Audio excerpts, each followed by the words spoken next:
अस्सलाम वालेकुम students, welcome back. Exercise 2.3 question number 8 discuss करना है हमने। Question number 8 is 1 trillion. 1 trillion का कॉमन लॉग हमने फाइंड करना है। अब देखें 1 ट्रिलियन किसके इक्वल होता है। सबसे पहले हम ये देखते हैं इसमें कितने ज़ीरोज़ आते हैं। होप सो आप लोग फेमिलियर होंगे इससे, लेकिन चले मैं दोबारा इसको डिस्कस कर लेता हूँ। Ones, tens, 100 left to right हम लिखना शुरू करते हैं। इसे यूनिट भी कहते हैं, वंस भी कहते हैं, यू भी लिख सकते हैं, ओ भी लिख सकते हैं। वंस, टेंस, 100, 1000, उसके बाद 10,000 आएगा। 10,000 के बाद 100,000 आएगा। 100,000 के बाद मिलियन आएगा। मिलियन के बाद फिर 10 मिलियन, फिर 10 के बाद 100 मिलियन। अब ये देखिए ये यूँ तरतीब होगी, वंस, टेंस, 100, ये 100 है हमारे पास। वंस, टेंस, 100, उसके बाद 1000, 10,000, 100,000, फिर मिलियन, 10 मिलियन, 100 मिलियन, उसके बाद बिलियन, फिर 10 बिलियन, फिर 100 बिलियन, और बिलियन के बाद आएगा हमारे पास ट्रिलियन। अब देखें ये 1, 2, 3, 4, 5, 6, 7, 8, 9, 10, 11, 12 ज़ीरोज़ हैं। इसका मतलब है इस क्वेश्चन में कितने ज़ीरोज़ हैं? 12 ज़ीरोज़ हैं।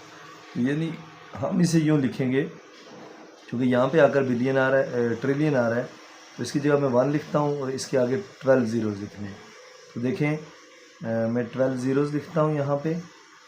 ये हमारे पास 9 ज़ीरोज़ हो गए और ये हमारे पास 12 ज़ीरोज़ हो गए। अब हम इसे यूँ लिख सकते हैं साइंटिफिक नोटेशन की फॉर्म में, जैसे 10 की पावर में एक्सपोनेंट की फॉर्म में मैं इसे लिखूँ तो ये हमारे पास होगा 10 पावर 12। अब ये 10 पावर 12 हो गया। हमने इसका कॉमन लॉग फाइंड करना है।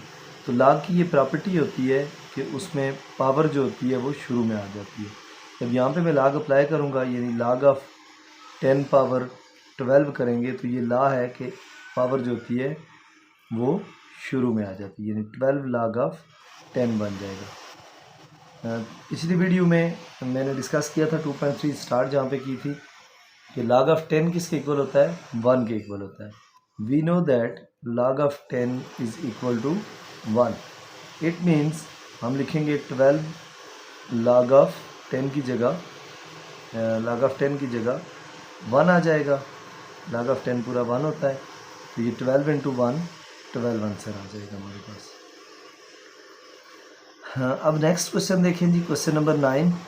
क्वेश्चन नंबर 9 इज़ 0.4 टाइम 0 है हमारे पास, और देन 4। अब देखिए रेफरेंस पोजीशन हमारे पास वही फर्स्ट नॉन ज़ीरो नंबर के बाद यहाँ पे होती है। इसका मतलब है करेक्टरिस्टिक हमारे पास कितना है? 1, 2, 3, 4, 5 डिजिट्स हैं। करेक्टरिस्टिक अगर हमारे पास 5 है, तो इसका मतलब ये नेगेटिव 5 है, तो हम इसे लिखेंगे characteristic is equal to 5 bar or negative 5।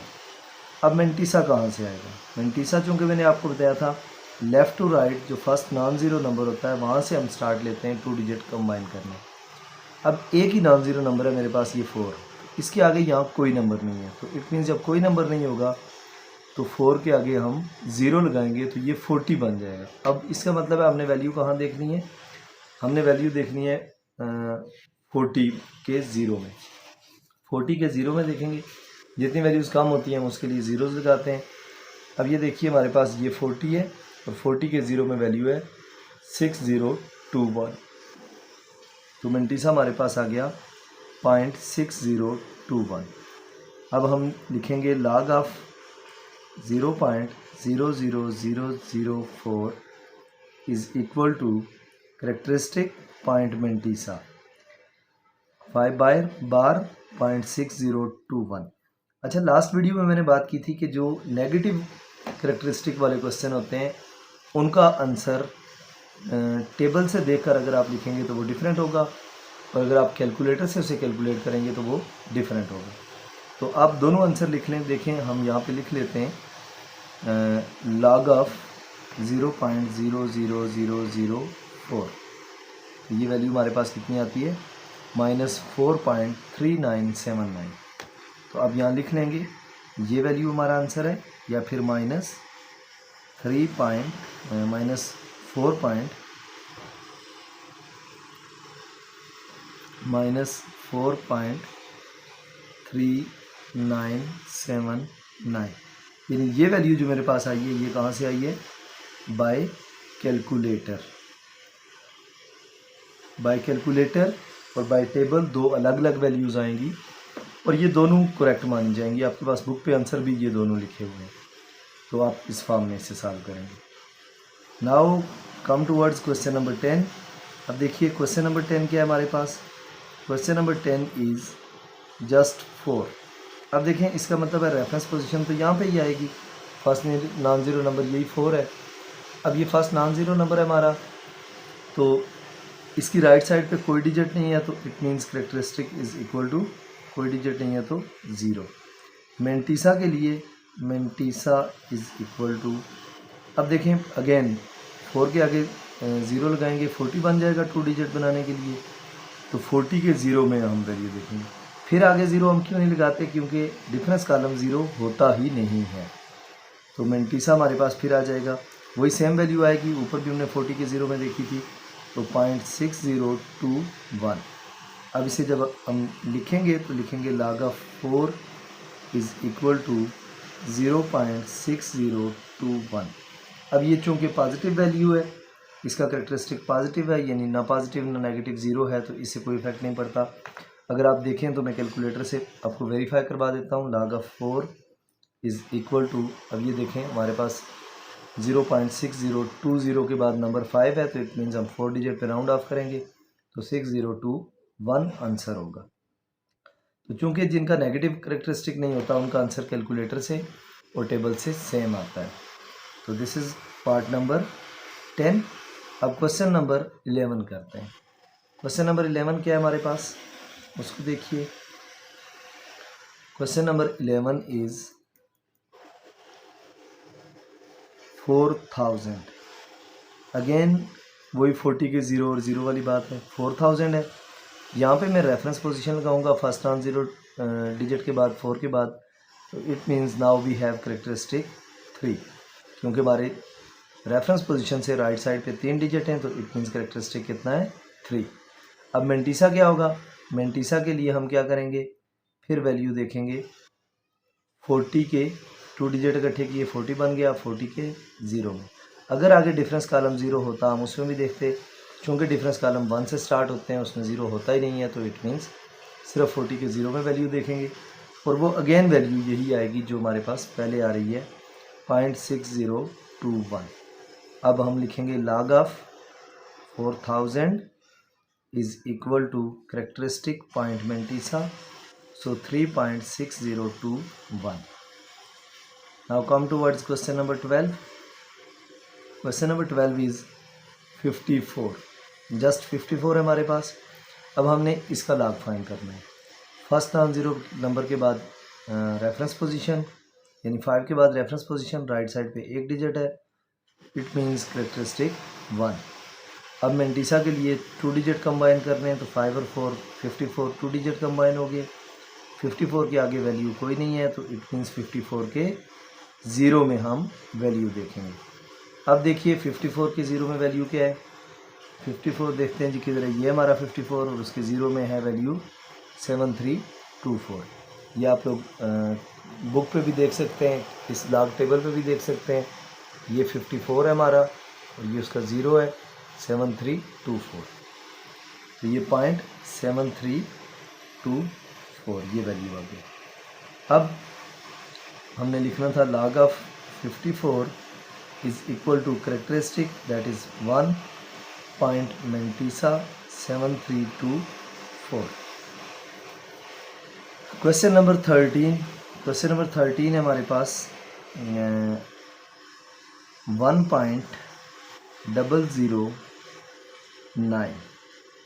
अब देखें रेफरेंस पोजीशन इस 1 के बाद होगी, क्योंकि ये फर्स्ट नॉन ज़ीरो नंबर है, तो इट मीन्स करेक्टरिस्टिक हमारे पास कितना है 0, क्यों? क्योंकि पॉइंट और रेफरेंस पोजीशन के बिटवीन कोई डिजिट नहीं है, तो करेक्टरिस्टिक 0। मेंटिसा के लिए क्या करेंगे हम? मेंटिसा के लिए फर्स्ट 2 डिजिट कंबाइन करेंगे, 1 और 0 कंबाइन किए तो 10 बन गया। 10 के 0 में वैल्यू देखनी है और देन 9 में। अब 10 के 0 में क्या वैल्यू है, मैं शो करा देता हूँ आपको।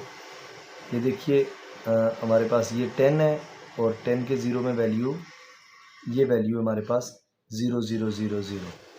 तो इसका मतलब ये हुआ 10 के 0 में वैल्यू हमारे पास 0.000। अब जब हम इन्हें कंबाइन करेंगे, अभी हमें डिफरेंस 9 पे वैल्यू देखनी है, तो डिफरेंस कॉलम 9 में ये देखें 0 के डिफरेंस कॉलम 9 में 38 वैल्यू है। तो इसको ऐड करते हैं 38 को इसमें, तो 38 को जब ऐड करेंगे तो ये वैल्यू हमारे पास बन जाएगी 0.0038। अब log of 1.009 is equal to characteristic point mantissa, characteristic हमारे पास 0 और 0.0038। 00 ये 1 0 नहीं होगा, 38, ये हमारे पास आंसर आ जाएगा। क्वेश्चन नंबर 14, क्वेश्चन नंबर 14 यहीं देख लें। क्वेश्चन नंबर 14 है हमारे पास उसमें हमने क्या करना है क्वेश्चन नंबर 14 में, वो है क्वेश्चन 0.1009।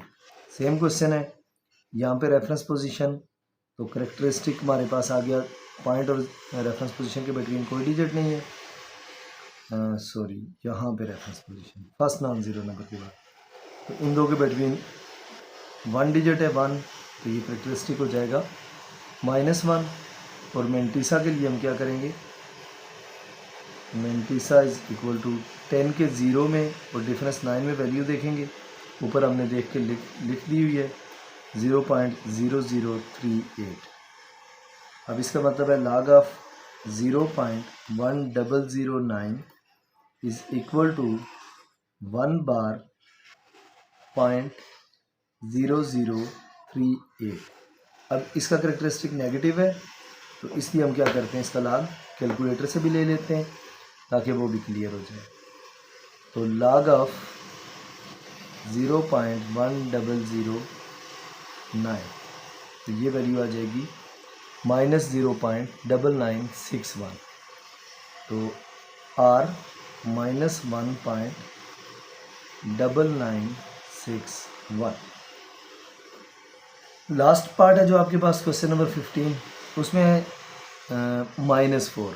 तो आप जानते हैं, मैंने स्टार्ट में डेफिनेशन बताई थी डिटेल में कि नेगेटिव अगर कोई नंबर आता है, x की वैल्यू नेगेटिव हो जाती है, तो इट मीन्स उसका लॉगरिथम पॉसिबल नहीं होता, हम उसका लॉग नहीं फाइंड आउट कर सकते। तो जो क्वेश्चन नंबर 15 होगा उसके लिए आप लिखेंगे, चूँकि उसने क्वेश्चन में स्टार्ट में भी कहा हुआ है find the logarithm of the following numbers if possible. तो आप क्वेश्चन नंबर 15 जो है वो -4 है, तो नेगेटिव उसके होने की वजह से उसका लॉगरिथम पॉसिबल नहीं है। सो आप लिख देंगे solution of this question is the log of negative number is not possible. तो बेटा जी एक्सरसाइज 2.3 हमारी कंप्लीट हो गई है। इन केस कोई इशू आपको कॉमन लॉग फाइंड करते हुए कैरेक्टरिस्टिक मेंटिसा में नेगेटिव पॉजिटिव वैल्यूज़ में कहीं भी कोई इशू आपको, तो कमेंट सेक्शन में ज़रूर पूछें, मैं इंशाल्लाह आपको ज़रूर रिप्लाई करूँगा। वीडियो अगर पसंद आई हो तो इसे ज़रूर लाइक करें, बेल आइकन को प्रेस करें, चैनल को सब्सक्राइब करें। नेक्स्ट वीडियो के साथ मिलते हैं एक्सरसाइज 2.4 के साथ, तब तक अल्लाह हाफिज़।